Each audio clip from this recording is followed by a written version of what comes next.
Morgan, and this is Training for Trail.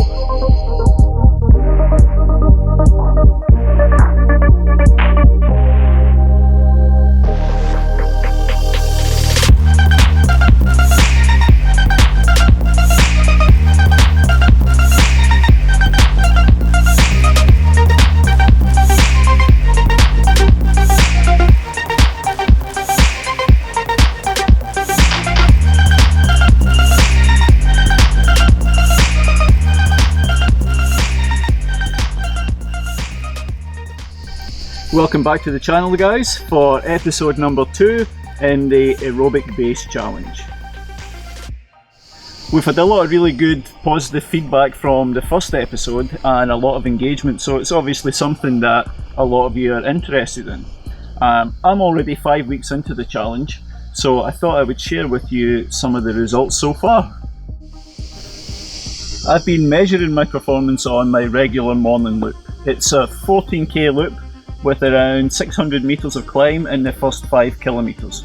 Now, in week 1, it was super frustrating because I was having to stop to walk regularly to control the heart rate. And I'm glad to say, 5 weeks later, I'm now comfortably running the climb.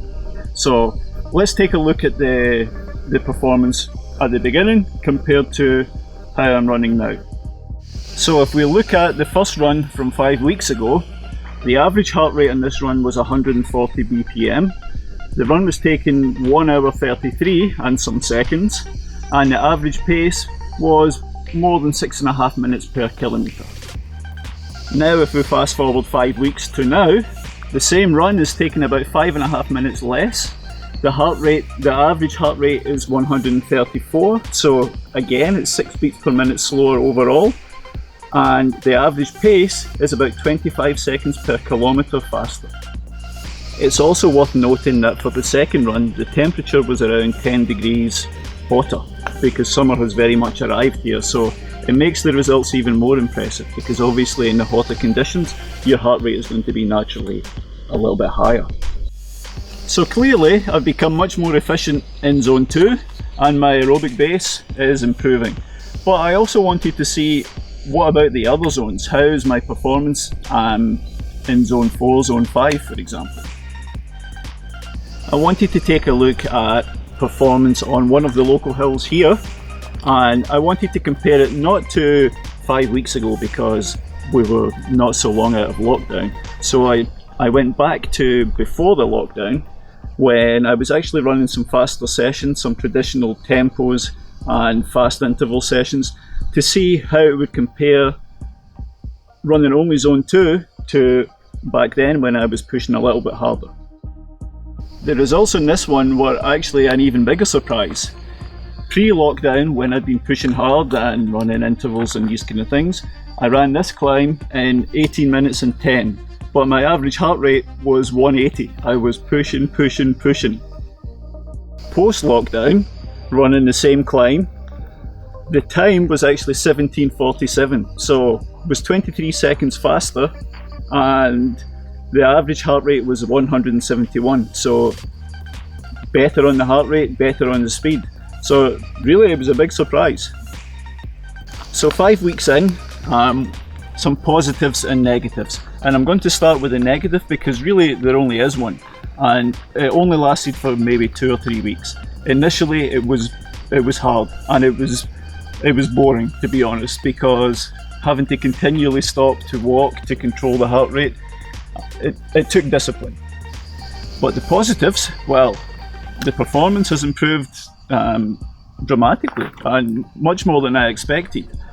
Also the recovery, both during runs and after runs. And by during runs I mean if I'm pushing hard and, well, not hard as such, but if I'm at the top of that Zone 2 and I need to slow down, the heart rate recovers like this, whereas at the beginning it was taking time for that heart rate to come back down. And after runs, really I'm not fatigued, so recovery from day to day is really good. Now I'm going to look to increase my volume, so that recovery will be a real positive. Another positive has been the motivation. After the first couple of weeks when it was a frustrating period, Each run now having a purpose means you're not running just for the sake of running. You always know why you're there, and you always have something to focus on. And the last positive is awareness, being aware of your different intensities, because previously what I thought was an easy run most certainly wasn't an easy run. It was probably zone 3 or even sometimes touching zone 4 on the climbs. So now having that feeling and it feeling much more natural is definitely a positive to take into future training. Okay, so what happens next? Over the next 4 weeks, 90% of my runs will still be in that zone 2, but I'm going to introduce some zone 4 running, so around 10% of my volume each week, and that will be longer intervals and maybe 1 or 2 tempo runs. And in a couple of weeks we're going to have another episode speaking to 1 or 2 of my clients who are going through the same process right now, and we'll see what kind of results they've been experiencing.